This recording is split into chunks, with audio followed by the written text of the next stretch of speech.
మహిళల వన్డే ప్రపంచ కప్ విజేతగా నిలిచిన భారత క్రికెట్ జట్టు ప్రధాని నరేంద్ర మోదీని కలిసింది.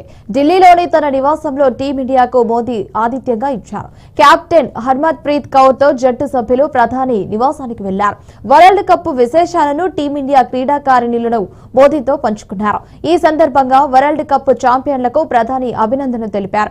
వరుసగా 3 ఓటమిలు, సోషల్ మీడియాతో ఎదురైన ట్రోలింగ్ ను సైతం ఎదుర్కొని గొప్ప విజేతలుగా నిలిచారంటూ కూడా ప్రశంసించారు. 2017 వరల్డ్ కప్ ఫైనల్లో భారత్ చివరి వరకు పోరాడినా విజయం సాధించలేక రన్నర్ తో సరిపెట్టుకుంది. అప్పుడు మిథాలీ రాజ్ నేతృత్వంలోని జట్టు నరేంద్ర మోదీని కలిసింది. తాజాగా ఆ విషయాన్ని ప్రధాని గుర్తు చేసుకున్నారు. అనంతరం భారత ప్లేయర్లు ప్రధానికి వరల్డ్ కప్ ట్రోఫీతో పాటు నమో వన్ జెర్సీని అయితే అందజేశారు.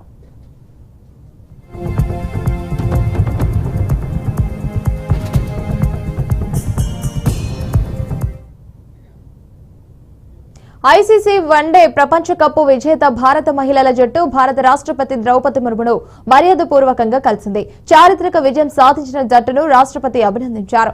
మహిళలు చరిత్ర సృష్టించారని, యువతరానికి ఆదర్శంగా నిలిచారంటూ జట్టును ద్రౌపది ముర్ము ప్రశంసించారు. ఐసీసీ వరల్డ్ కప్ భారత్ లో జరుగుతుందని తెలిసిన క్షణం నుంచి ఏదేమైనా దేశం కోసం ఈ ట్రోఫీని గెలుస్తామని తామంతా నిర్ణయించుకున్నామని కెప్టెన్ హర్మన్ ప్రీత్ కౌర్ అన్నారు. ఈ రోజు మా జీవితంలోని అతిపెద్ద క్షణాన్ని మీతో పంచుకోవడం కోసం అద్భుతంగా అనిపిస్తుందన్నారు. రాష్ట్రపతి భవన్ కు మరోసారి పిలిచినందుకు ధన్యవాదాలు కూడా తెలిపింది. ట్రోఫీని ప్రెసిడెంట్ కు అందించడం గౌరవంగా ఉందని హర్మన్ చెప్పింది.